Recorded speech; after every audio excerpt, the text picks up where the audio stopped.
Toyota Grand Highlander first drive. 3-row space, max hybrid pace. The third row. Traditionally, no one short of short people have dared venture back there, as it's almost always been a cramped and uncomfortable penalty box.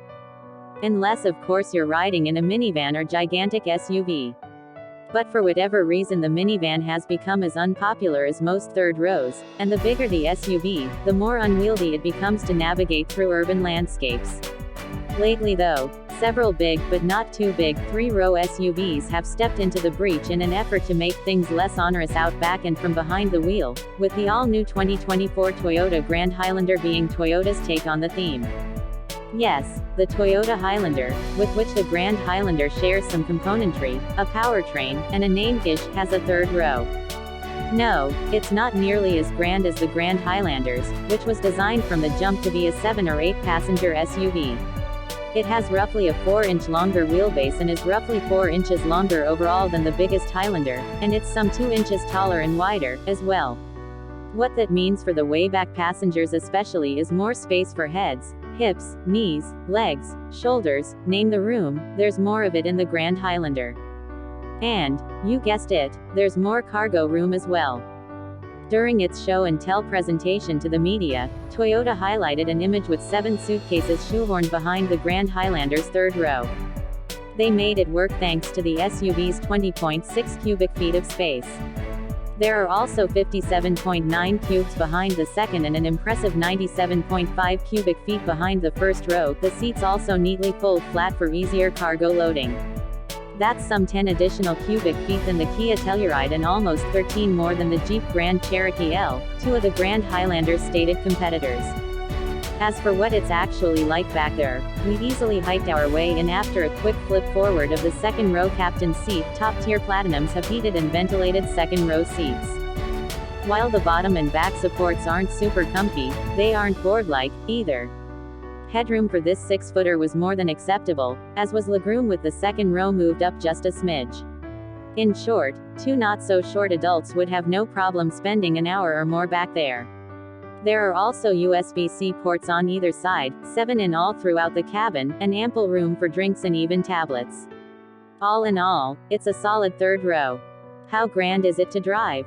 When it comes to piloting the Grand Highlander, it's about what you'd expect from a vehicle in this class, especially so when it comes to the volume powertrain, a version of Toyota's latest 2.4-liter inline turbocharged 4-cylinder engine with 265 horsepower and 310 pound-feet of torque mated to an 8-speed automatic transmission.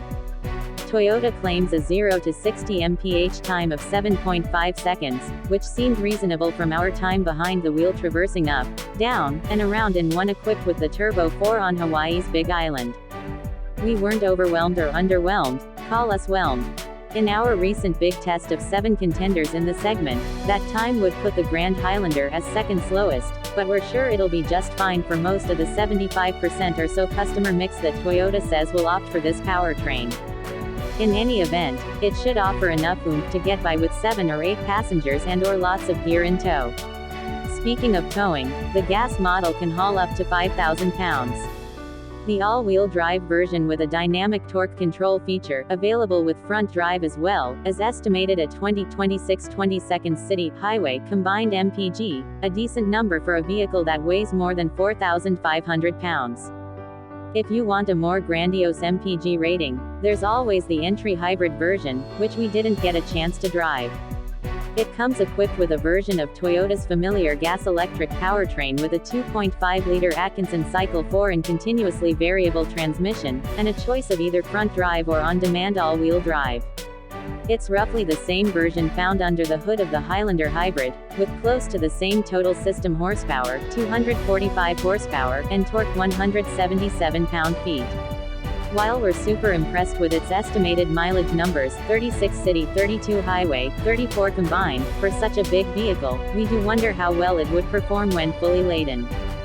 The powertrain you won't need to wonder if it's powerful enough or not is the 2024 Grand Highlander's Hybrid Max option, a highly boosted, hybridized version of the 2.4-liter turbo paired with a 6-speed automatic and full-time electronic all-wheel drive similar in scope to the setups found in the Toyota Crown and Lexus RX 500h. The powertrain also utilizes a front-mounted electric motor, a rear-mounted axle motor that helps drive the rear wheels, and a 288-volt nickel metal hydride battery to aid in boosting its total system power, which is rated at a healthy 362 horsepower and 332 pound-feet of torque.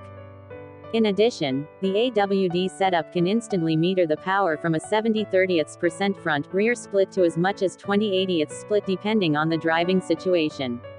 As is the case with the gas model, hybrid max-equipped Grand Highlanders can also tow as much as 5,000 pounds, the base hybrid lugs 3,500 all-in.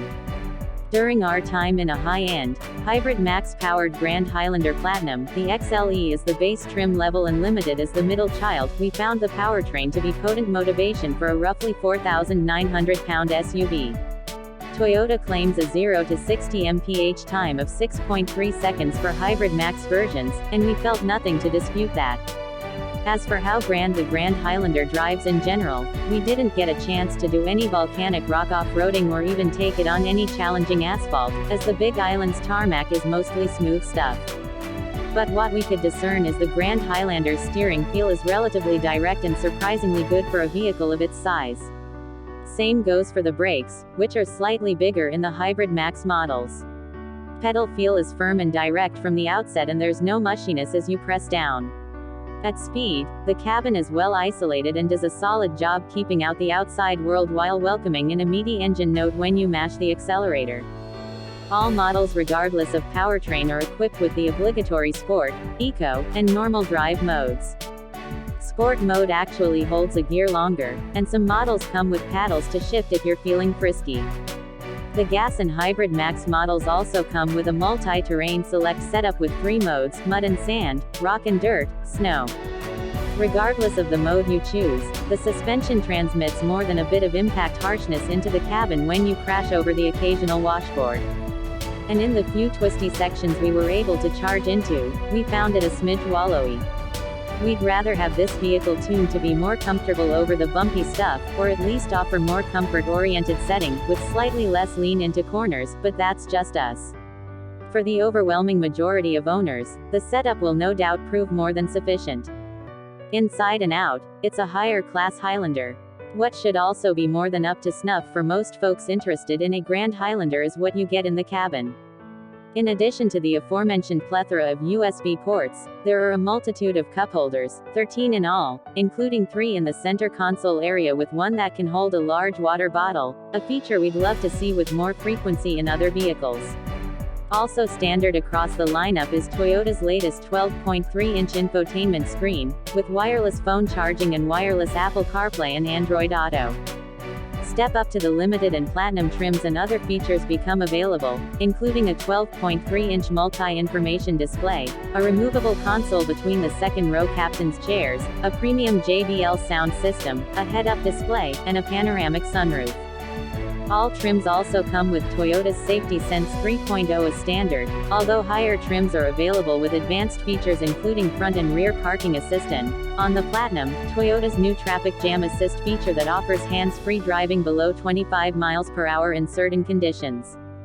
Outside, while the resemblance to the Highlander is evident, the larger Grand Highlander has more presence and more angularity to its exterior style, especially so the fog lamp housings framing its large trapezoidal main grille.